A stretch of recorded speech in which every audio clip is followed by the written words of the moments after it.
G'day YouTube, Warbles on a lot here with part 2 of background briefing into the Murray-Darling Basin plan and what went wrong.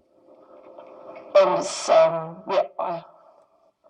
I don't know all the technical stuff, but I do know that the water feels greasy, that it smells down there, and there's not much living down there at all. So basically the life cycle and the food chain has collapsed down there. So it's very sad. If there's not enough water coming down the basin system, the river mouth can't stay open to the sea unless you dredge it. One key benchmark of the basin plan is that the Murray mouth next to the Coorong is supposed to stay open without dredging 95% of the time. So far, we've failed that benchmark. We've had to dredge the Murray mouth every year for the last 3 years, and next year we'll probably dredge it again. Coorong locals like Tracy and Glenn Hill and David Patton aren't the only ones who've noticed that the Coorong is struggling. I've obtained an internal South Australian government report. It's about what's called the limits of acceptable change. These limits are the thresholds when you sound the alarm because so much of the wildlife in a Ramsar wetland is dead. If you breach the limits, you have to make an embarrassing confession to Ramsar and to the world.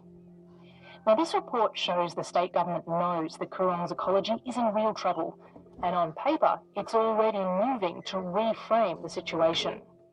The report suggests redefining the limits of acceptable change, and it sets the bar very, very low, at greater than or equal to 80% decline.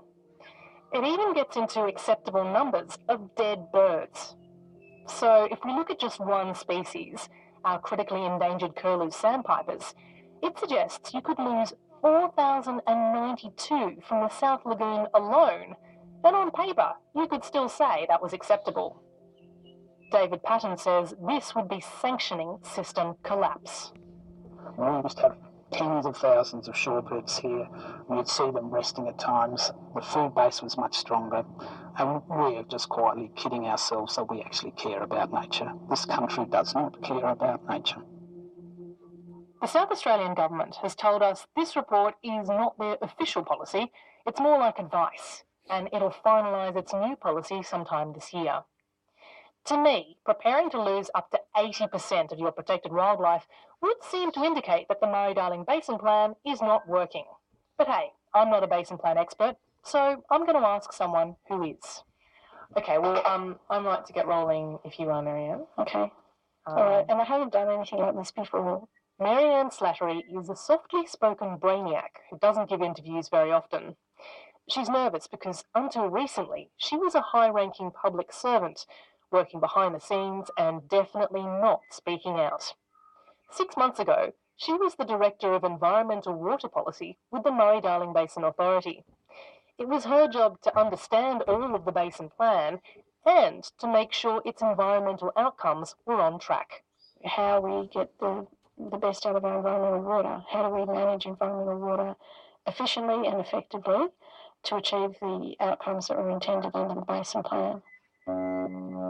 Think of environmental water like water for the planet. It's what's good for Gaia. You can tell if there's enough environmental water if our internationally protected habitats and the wildlife in them are doing well. So I put this report on the Coorong's waterbirds to Marianne Slattery. This document will be used to inform their policy going forward. It sets the limit of acceptable change at 80%. So they are prepared to lose up to 80% of all the keystone species in the Coorong in a Ramsar listed site before any red flags are raised. What's your response to that? That just sounds batshit crazy, Sarah. Is she was 80% and not 80% of, like a reduction of 20%? It's up to or equal to 80%. This is the limits of change, limits of acceptable change. So they're going to redefine the limits of acceptable change down to 20% of what the baselines are. Wow. Well, if that's right, and I'm very surprised, that sounds crazy, but if that's right, then that alone is a failure, indicates a failure of the basin plan. If you've got the reverse downstream site and you say you're going to lose 80% of the volume of key species, well, what else would failure look like? This is bad.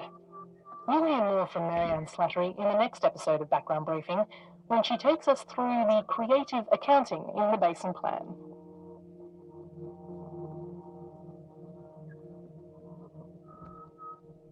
So where is all the water? We've spent $8 billion so far on the Murray-Darling Basin Plan. What do we have to show for it? Let's talk specifics. The aim of the plan is to put 2,750 billion litres of water back into the river system. The plan is overseen by a government agency called the Murray-Darling Basin Authority. Philip Glyde has led the authority since 2016.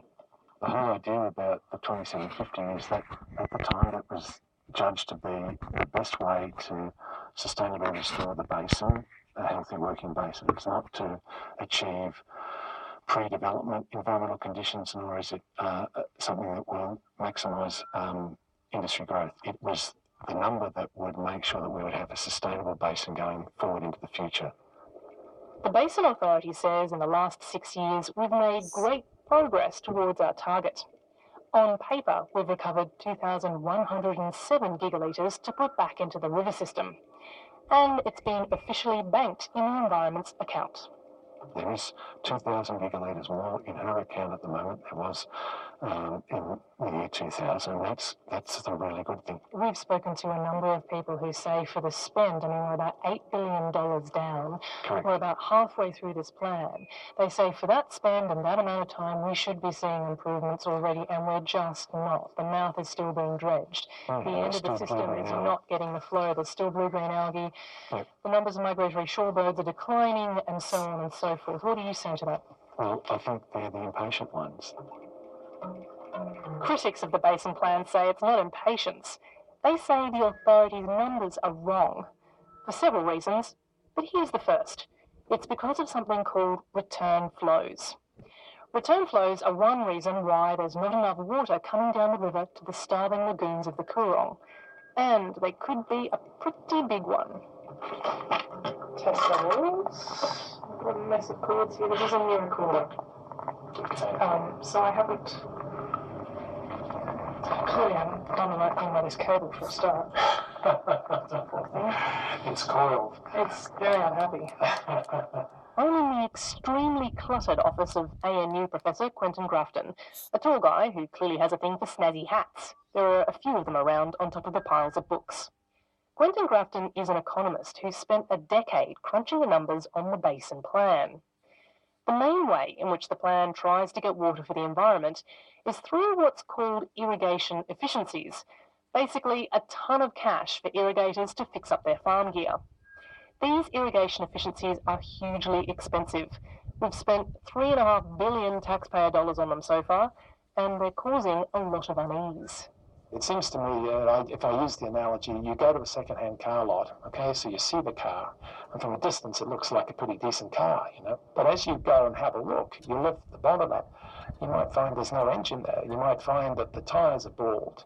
That's the bottom line. I think we've been sold a lemon in the context of what's going on in the basin. Quentin Grafton is just one of a group of eminent scientists from around the country who recently signed a declaration calling for a halt to the whole Basin Plan. This group says there's no independent evidence to show what the multi-billion-dollar irrigation efficiencies actually achieve. And they're all worried about this thing called return flows. I'm appalled by it. It's a shocking indictment on public policy in Australia. Quentin Grafton, the economist, has taken it one step further. He's actually done the numbers. He's teamed up with John Williams, the extremely senior hydrologist. John Williams has had a long career studying the environmental impact of agriculture. I think the Basin Plan at the moment, the implementation has been far from satisfactory. It looks as though it's off the rails. You put Quentin and John together and suddenly you have the potential for some serious water accounting of the Basin Plan. That's what they've done. The two of them have written a paper which they've given to us exclusively. It's about the problem with return flows. Remember the name, because you'll be screaming it later. Say you're an irrigator. You've pumped a swimming pool of water from the Darling River onto your cotton farm. Not all of it gets sucked up by your crops. Half the swimming pool leaks back into the environment. That's called a return flow. Under the new focus of the Basin Plan, the irrigation efficiencies, you can get cash from the government to make your infrastructure more watertight, like fixing pipes. Now, nothing leaks. Of the extra water you've captured, you get to keep a quarter of the swimming pool, and you give the other quarter back to the environment in return for the government cash. It's billed as a win-win. Farmers are happy because they get sweet new gear and more captured water, and the environment gets an official quota of water too. But the environment is now only getting a quarter of the swimming pool, whereas beforehand it was getting half. The environment has lost out badly, and the taxpayer has spent a lot of money, says economist Quentin Grafton. As bad and as shocking that is for taxpayers, as bad as that is not even half of it, because the next drought comes along, we spent all this money, we haven't delivered for the basin, and the basin flows. It's a disaster. So yeah, it's a double whammy. Not accounting for original return flows, that half the swimming pool, is very bad news for the Basin Plan, says Quentin Grafton. And it's really bad news for the taxpayer. So just imagine taking $3.5 or $4 billion of taxpayers' money and just throwing it down the drain. We've spent a lot of money, a huge amount of money, and essentially we've got nothing for it. $3.5 billion down the drain? Ouch. The Federal Water Minister, David Littleproud, declined to be interviewed for this story. Let's be clear, the irrigators are just doing what they're allowed to do. The problem is that we encourage them to do it and hand out the cash without properly accounting for return flows. So why don't we factor them in? Well, officially, no one has measured total return flows in the Murray-Darling Basin. The head of the Basin Authority, Philip Glyde, says it's not possible to do so. And in some areas, you can measure it quite clearly, and that's factored into the plan. And that about, I think, at the time we thought there was about 60% of them could be measured back in prior to the Basin Plan. Others are not capable of being measured. However, Philip Glyde says return flows are not a big problem. We're quite keen to get to the bottom of this, but we've not seen it as a bigger problem as I think some others have seen it. If it's not possible to measure all return flows, then how can you be confident that return flows are not a very big problem? Well, because that's the basis of the modelling that was done prior to the Basin Plan. We did the assessment. But why did you make that assumption? If you can't measure it, how do you know it's not very big? There's a lot of things that are very difficult to measure, and that's why we use models. But if we don't know how much water was leaking from irrigation before the cash splash, we can't say it's actually given us any extra water for the environment. Quentin Grafton and John Williams are so concerned about return flows that 6 months ago they had a lengthy private briefing with the Basin Authority. I remember John was on the whiteboard and he was going through our numbers and the assumptions we'd made, because we don't know. We've made certain assumptions and we went through them. They didn't say that we were wrong, and then we said, well, do you have those numbers? Do you know what the return flows are? And the answer was no, they don't. They don't have those numbers. In that meeting, Quentin Grafton and John Williams laid it all out. They were worried, seriously worried, and they wanted to be reassured that everything was okay. John Williams said, tell us where we're wrong. I mean, we wanted good news. We wanted the authority to say, don't worry, we've got the numbers, here are the return flows, we'll send you the data set, everything's fine, we've been looking at this very carefully, really it's not an issue, you really don't need to worry about that, we've got it all sorted. I mean, that's what we would have liked to have heard. We didn't hear that. Did it seem to worry them that they didn't have those numbers? Not particularly, no. Professors Grafton and Williams say once you start looking into it, you can make a good approximation of all return flows in the Murray-Darling Basin. They've given us exclusive access to their modelling. It's shocking. Yes, we're looking at the water balance that occurs in much of our irrigation, and that's published and available in the literature. My calculations suggest that by having return flows not accounted for, we may not have made any progress at all from the water we believe we've got through water use efficiency savings and infrastructure. The Basin Authority claims the irrigation efficiencies have delivered 700 billion litres of water for the environment.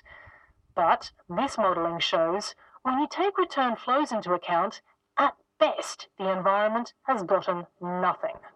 The elephant in the room, the rhinoceros in the corridors, is the infrastructure subsidies. That's 7. Okay, we're on the upload limit. Back immediately. Warbles on a lot to YouTube. Ciao.